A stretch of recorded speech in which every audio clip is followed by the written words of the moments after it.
नमस्कार साथियों।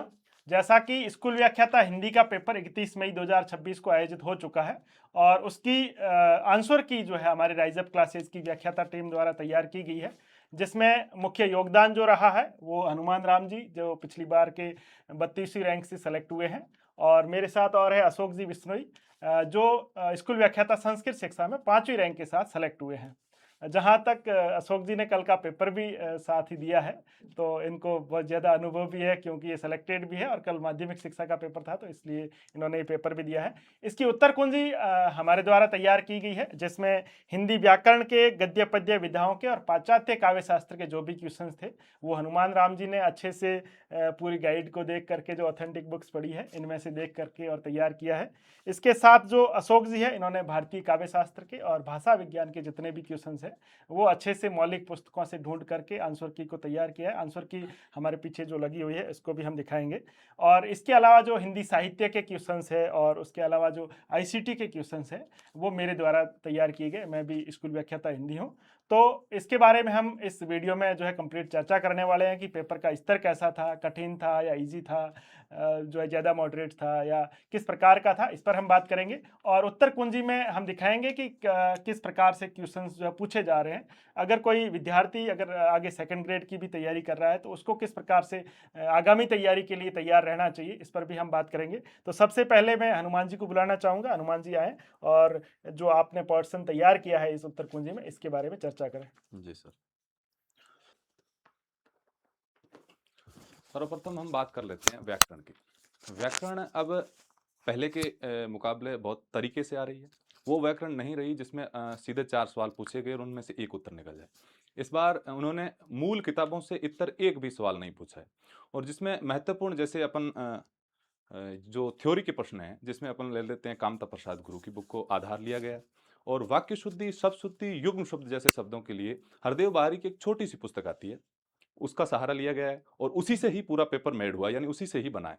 उसके आगे अपन देखें तो जितने भी मुहावरे और लोकोक्ति जो भावार्थ निकलते हैं वो भोलानाथ तिवारी का जो एक मुहावरा शब्दकोश आता है उसी से लिया गया है। तो हमने उसकी एक प्रमाणिक आंसर की जारी करने की कोशिश की थी और काफ़ी हद तक हम उसमें सफल भी रहे हैं, और आप राइज अप क्लासेस के यूट्यूब चैनल पे जाके इसको देख भी सकते हैं। अब हम इसके ऊपर चर्चा करेंगे कि सवाल थे वो किस पोर्शन से कितने आए। तो व्याकरण का इस बार इस वैकेंसी में सबसे बड़ा रोल रहा। जहां हमेशा साहित्य का रहता है, आज वो साहित्य की जगह व्याकरण ने ले ली, और व्याकरण में तकरीबन 50 सवाल पूछे गए हैं। उसके बाद हम लेते हैं ये जो अपनी गद्य पद्य विधाएं। विधाओं में बहुत तरीके से ट्रेंड चेंज हुआ। पहले विधाओं में अगर हम ऊपर से भूमिका पढ़ के जाते थे या एक दो बार उस विधा को पढ़ लिया है तो भी सवाल हो जाता था। इस बार क्या हुआ कि आपको डिटेल्ड उस रूप में पूरी व्याख्या पढ़नी होनी चाहिए, पूरी मूलतः उसको पढ़ने के बाद भी आप तभी सवाल कर पाएंगे तब उसकी अच्छे से भूमिका तैयार की हुई हो, और आपने उनको आलोचकों के दृष्टिकोण में उस विधा का क्या रोल रहा है, उन्होंने उसमें क्या बताया है कि इसमें ये चीज है, तो आलोचकों के मत भी इसमें पूछे गए हैं। इस हिसाब से विधाओं के सवाल अब आसान नहीं रहे, तरीके से आ रहे हैं, तो हमें मूल पढ़ते हुए आगे बढ़ना पड़ेगा। मूल के साथ में आलोचकों के दृष्टिकोण को भी महत्व देना है। और उसके आगे देखते हैं तो पाश्चात्य काव्य की हमने छोटी छोटी 3 क्लासें लगाई। छोटी का अर्थ है 1 घंटे में हमने उसको पूरा लेने का प्रयास किया। तीनों क्लासों ने हमारे तीनों प्रश्न कवर किए और सीधे प्रश्न कवर किए, इधर उधर नहीं। जो आए हैं एकदम सीधे आए हैं। जैसे अपन देख लेते हैं, पहला प्रश्न त्रासदी के संबंध में है। ये हमने बहुत अच्छे से इसको पढ़ा था। उसके बाद में व्याख्यात्मक हल करने के बाद में पीवाईक्यूज भी मिलाए थे, और सीधे सीधे ये 4 के 4 लाइन हमें अपनी उस क्लास में मिल जाएगी। वो पीडीएफ भी शायद हमने टेलीग्राम चैनल पर शेयर की थी, आप उस पर जाके देख सकते हैं। लॉन्जाइनस का ये सवाल हमने पीवाईक्यूज में भी देखा था, और इसका जो एक डिस्क्रिप्शन हल किया था जिसमें बहिरंग तत्व, अंतरंग तत्व और बाधक तत्व, उनके बारे में हमने चर्चा की थी, और वे ये वहीं से सवाल बनाया गया। उसके बाद बूचर के जो नगेंद्र की रस मीमांसा है, उसके अंदर जो बूचर ने किस हिसाब से अरस्तु के अनुकरण को बताया था, ये 4 की 4 लाइन हूब टू हमने उस क्लास में भी दी थी, पीडीएफ में दी थी, और सीधे सीधे उसी हिसाब से उठे गए सवाल है। तो कुल मिलाकर पाश्चात्य काव्य के सवाल हमने मूल किताबों से उठाए और वहां से हमारे सवाल भी मिले। एक क्लास में समझ भी विकसित हो गई और सवाल भी मिल गए। उसके बाद रही बात, जैसे विधाओं के सवाल स्टैंडर्ड आ रहे हैं, तरीके से आ रहे हैं, उन्हें हमें केवल 1-2 बार पढ़ने से काम नहीं होगा, आलोचकों का मत भी देखना पड़ेगा, और साथ में उन जैसे मूल किताबें मूल से लेना पड़ेगा। मान लीजिए आप अगर कबीर ग्रंथावली पढ़ रहे हैं तो उनमें हमें मूल पद्य की ओर जाना पड़ेगा। अब कोई भी गाइड अगर व्याख्या करके दे रही है तो मुझे नहीं लगता कि वो पर्याप्त है। और उसके बाद जैसे रही बात पाश्चात्य काव्य की, पाश्चात्य काव्य में अगर आप पढ़ सकें, पाश्चात्य काव्य में देवेंद्र नाथ शर्मा की किताब आती है और सत्यदेव चौधरी की, तो उनमें से प्रश्न बने और अच्छे प्रकृति के बने। एक दो बुक और हैं, कभी कभार उनमें से बना लेते हैं, कभी कभार इनमें से बना लेते हैं। इस बार इन दोनों पुस्तक में से सवाल बनाए। और उसके बाद रही बात अब पेपर कैसा गया, क्या हुआ, कैसा हुआ, उसको आप कर चुके हैं, उसमें अब आप कुछ नहीं कर सके। इवन आरपीसी भी अब ना तो आपके नंबर घटा सकती है और ना बढ़ा सकती है। आपने जो करके आगे उन 3 घंटों के दौरान वही रहने वाला है। तो आप एक कट ऑफ का खेल जारी होगा, उसके अंदर अगर आप फंसे रहोगे, 4 महीने अपने निकाल दोगे, तो फिर आगे की तैयारी में आपको और ज़्यादा समय लगेगा। फिर वापस अपनी तैयारी में लौटने के लिए आप उस हिसाब से नहीं आ पाओगे। और मेरा तो मानना है आप एक बार आंसर की चेक कर लीजिए, उसके बाद जब प्रोविजनल आंसर की आए आरपीसी मिलान कर लीजिए आरपीसी से, और उसके बाद सीधा पेपर को जहां आपका बैग है, जहां स्टडी मटेरियल है, सबसे नीचे वाले पोर्शन में डाल दो और वापस तब तक नहीं देखना जब तक रिजल्ट आ जाए। सकारात्मक रिजल्ट आने से पहले अपने आप को इतना नेगेटिव या पॉजिटिव नहीं रहना है कि हमारा हो गया या नहीं होगा। ये आप नहीं तय करोगे, आपकी आंसर की मिलाने के बाद आपको एक स्तर पता लग जाएगा। और कट ऑफ कभी भी कट ऑफ किसी की 100% सही नहीं जाती, सब अपने अपने अनुमान से बताते हैं। और मैं तो ये भी कहना चाहता हूं कि जितने भी यूट्यूबर्स हैं वो कट ऑफ के बारे में कहां से डाटा लाते हैं, कैसे लाते हैं, कभी उनको बताओ कि हमने ये बताई और ये एज इट इज पॉइंट तक सही हुई, कभी नहीं होता। तो आप कट ऑफ जितना खुद मूल्यांकन कर सकते हो कि मेरी तैयारी इस स्तर तक थी और मैं यहां तक नहीं पहुंच पाया, तो आप बाहर हो। और आपकी तैयारी उस स्तर की थी और आप वहां तक पहुंच पा रहे हो, आप मतलब स्थिति में हो, तो उस कट ऑफ के चक्कर में नहीं फंसना है, अपनी तैयारी को बेहतर बनाए रखना है। और बाकी आगे के जो पोर्शन है भारतीय काव्य शास्त्र और भाषा के अशोक जी बिश्नोई द्वारा बनाए गए हैं, और मैं उनसे आग्रह करूंगा आप आइए और इनके बारे में कुछ चर्चा बताइए। देखो साथियों, भारतीय काव्य शास्त्र और भाषा का जो पोर्शन है उसकी आंसर की मेरे द्वारा बनाई गई है। और साथ ही ये स्कूल व्याख्याता माध्यमिक शिक्षा का जो एग्ज़ाम हुआ था वो मैंने भी दिया था, और करीबी तौर से देखा था कि भाई पेपर कैसा आ रहा है, पेपर हल करते समय अभ्यर्थी क्या क्या गलती करता है। तो अपन बात करें भारतीय काव्य शास्त्र के, भारतीय काव्य शास्त्र में अब की बार जो काव्य दोष स्कूल वाक्यता की सिलेबस में पहली बार जोड़ा है, तो उसमें से 4 क्वेश्चन उठाए। हमारी राइजर क्लासेस की जो स्कूल वाक्यता की टेस्ट सीरीज शुरू की गई थी उसमें से हूब टू हूब चारों के चारों क्वेश्चन भारतीय काव्य शास्त्र के जितने भी क्वेश्चन हैं हमारी टेस्ट सीरीज के अंदर से आए।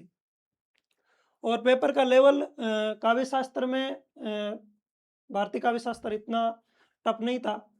आप कोई भी मूल गाइड या बुक पढ़ी है आपने तो आसानी से आप कर सकते हो, जैसे वैकंठ शर्मा है या अलंकार पारिजात है, काव्यांग पारिजात, इनमें जो भी पुस्तकें पढ़ी है उसमें से क्वेश्चन आ गए हैं। अब जो आरपीसी का 2012 के अंदर पैटर्न, 2012-13-14 के अंदर पैटर्न चलता था कि भाई अलंकार का उदाहरण दे दिया और उदाहरण के बाद अलंकार पूछ लिया कि भाई इसमें कौन सा अलंकार है। वो सेम पैटर्न अभी शुरू किया है पुनः कि भाई उदाहरण दे दिया और उदाहरण के बाद उसमें कौन सा अलंकार है या कौन सा छंद है। ये पैटर्न पहले चलता था, बीच में उसकी थ्योरी के संबंध में क्वेश्चन ज़्यादा आते थे। अब वापस उदाहरण पे क्वेश्चन आ रहे हैं। तो आप सभी जो सेकंड ग्रेड के अभ्यर्थी या आगे पुनः तैयारी कर रहे हैं तो उनसे यही निवेदन रहेगा कि आप भी उदाहरण देखिए, उदाहरण से यूट्यूब क्वेश्चन आ रहे हैं। और आगे हिंदी भाषा का जो पोर्शन था उसमें एक अनुच्छेद के संबंध में क्वेश्चन पूछा गया था, एक राजस्थान की बोली के संबंध में और एक भाषा का वर्गीकरण कि भाई पूर्वी हिंदी में से कौन सी बोली है। तो उसमें आप वर्गीकरण, एक तो अनुच्छेद अच्छे से याद कर लीजिए और एक जो भाषा का वर्गीकरण है उसको अच्छे से पढ़ लीजिए कि पश्चिम हिंदी में कौन सी बोलियाँ है, पूर्वी हिंदी में कौन सी बोलियाँ, और राजस्थानी में बोलियों में भोलानाथ तिवारी ने कितनी मानी है, हरदेव बारी ने कितनी मानी है या गिरीशर ने कितनी मानी, कौन सी नहीं मानी, वो क्वेश्चन आ रहे हैं तो आप उनको अच्छे से दीजिए। और पेपर जो होना था वो हो गया। अब आप, मेरा सुझाव यही है कि सेकंड ग्रेड का एग्ज़ाम नज़दीक है तो आप उसकी अच्छे से प्रिपरेशन कीजिए। और लगभग 80% सिलेबस सेम है। जो शिक्षण विद्या एवं गद्य पद्य विद्याएं हैं उनको छोड़कर, तो सभी जिनका पेपर अच्छा नहीं गया या अच्छा गया है, तो सभी से ये आग्रह रहेगा कि आप सेकंड ग्रेड की अच्छे से तैयारी कीजिए। अब मैं हमारे आदरणीय पुष्पेंद्र जी सर से निवेदन करूंगा कि वो इतिहास, साहित्य इतिहास एवं आईसीटी के पोर्शन के बारे में आपके सामने चर्चा करेंगे। धन्यवाद अशोक जी। जैसा कि न्यूली सेलेक्टेड है अशोक जी और हनुमान जी, तो इन्होंने अच्छे तरीके से आपको बता दिया है पूरा। और मैंने इस पार्टीशन में हिंदी साहित्य को और आईसीटी के आंसर की को तैयार किया। हालांकि हमारी टेस्ट सीरीज भी चल रही थी, उसमें काफ़ी बच्चे जुड़े हुए हैं। और अभी पेपर जब देख रहे थे अशोक जी और हनुमान जी, तो इन्होंने देखा कि हूबहू क्वेश्चंस कुछ आए हैं, तो मैंने कहा आरपीसी ने की कॉपी तो नहीं की है। तो बहुत सारे अभी हम डिटेल्ड वीडियो भी बनाएंगे कि कौन कौन से क्वेश्चंस हमारे टीम द्वारा जो तैयार की गई थी टेस्ट सीरीज में उसमें भी आए हैं, तो उनको भी हम एक्सप्लेन करेंगे।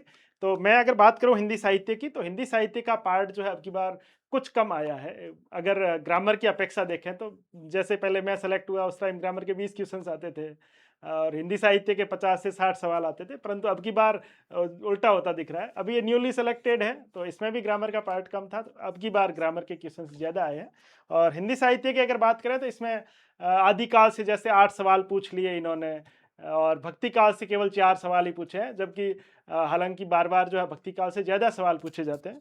तो अब सेकंड ग्रेड के जो विद्यार्थी हैं इनको ध्यान रखना है कि आदिकाल पर थोड़ा ज़्यादा बल देना है। रीतिकाल से जैसा कि 6 सवाल पूछ लिए, फिर आधुनिक काव्य से जो 5-6 सवाल पूछे गए हैं। और उसके अलावा जो है गद्य जो विधाएँ हैं इसमें उसमें जो है एक एक क्वेश्चन पूछा गया है, जैसे नाटक से एक, निबंध से एक, आत्मकथा से एक और यात्रा वृत्तांत से एक सवाल पूछा गया है। जैसा कि आप देख रहे हैं इसमें साहित्य के कुछ सवाल, ये पीडीएफ हमने जो है टेलीग्राम पे डाल दिए, आप या जो टेलीग्राम चैनल पर जाकर के और वहाँ से देख सकते हैं। हम लिंक जो है डिस्क्रिप्शन में दे देंगे, वहाँ से भी आप देख सकते हैं। उसके अलावा अगर बात करूँ आईसीटी की, तो ये क्वेश्चन दे रखे हैं। आईसीटी की अगर बात करूँ तो आईसीटी में काफ़ी लेंथी क्वेश्चन पूछे गए, जैसे ये देखिए आप, पूरा जो है एक सीधा सवाल एक भी नहीं पूछा है कि अपन ने क्वेश्चंस को पढ़ा और सीधे कर दिया, सारणी, और काफ़ी लेंथी और काफ़ी हार्ड सवाल भी पूछे गए हैं। तो आपका पेपर अच्छा गया होगा, बेस्ट ऑफ लक। और आप इस आंसर की को देख लें, कट ऑफ के चक्कर में ना पड़े। अगर कोई कट ऑफ बता रहा है तो वो मूर्ख ही बना रहा है। तो हनुमान जी कुछ बोलना चाह रहे हैं? जी सर। हाँ, ये जैसे अब हम लोगों ने जो टेस्ट सीरीज बनाई थी, उस टेस्ट सीरीज से हूबहू जैसे भारतीय और पाश्चात्य काव्यशास्त्र और गद्य विधाएं जिनको हमने अलग से अभी देखा है, तो 50 में से तकरीबन हम 35 क्वेश्चन हूब टू हूब मिल रहे हैं। हूब टू हूब का अर्थ है कि लगभग तो पूरे एक सवाल कवर कर रहा है, या फिर नहीं तो ये सवाल नहीं तो हमारी टेस्ट सीरीज का दूसरे टेस्ट का दूसरा सवाल उनके 2 ऑप्शन कवर कर रहा है। इस हिसाब से करके टेस्ट सीरीज ने हमने अच्छा किया है। आप जरूर उस टेस्ट सीरीज को देखें, अवलोकन करें, और आपको पता लगेगा कि उस पर कितनी मेहनत की गई थी। और सवाल भी मिल रहे हैं। टेस्ट सीरीज से अमूमन इस प्रकार के सवाल नहीं मिलते। टेस्ट सीरीज सिर्फ स्किल डेवलप के लिए होती है। लेकिन पहली बार आप इसको पीवाईक्यूज मिक्सर टेस्ट सीरीज मान सकते हैं कि जितना हम पीवाईक्यू से पढ़ के जाके जो आउटपुट लेते हैं वो इस टेस्ट सीरीज ने दिया है। बाकी हम ये घोषणा इस प्रकार नहीं कर रहे हैं कि देखो हमने पढ़ाया और आ गया। हमने मेहनत की, उसके आउटपुट में हमें कुछ मिला, तो इस बारे में बता रहे हैं। नहीं तो ये नहीं कहना कि ये देखो मैंने करा ये आ गया, ये बात नहीं है। जो सब टीचर्स पढ़ाते हैं उनका आता है, हमने पढ़ाया और हमारा उनमें से पूरी क्लास में से आया। हमने कोई पहले ये घोषणा नहीं कि ये पढ़ के चले जाए, ये आ जाएगा। हमने कहा पूरी क्लास देखें, उसका विश्लेषण और व्याख्या देखें, वहां से आपको सवाल भी मिलेगा और समझ में मिलेगी। इस प्रकार की बात हमने की थी। और 3 क्लास में से 3 सवाल हमारे आए हैं और हूबहू आए हैं। ये चीज मेरे को कहने में कतई कतरात नहीं है। तो ये बात थी सर।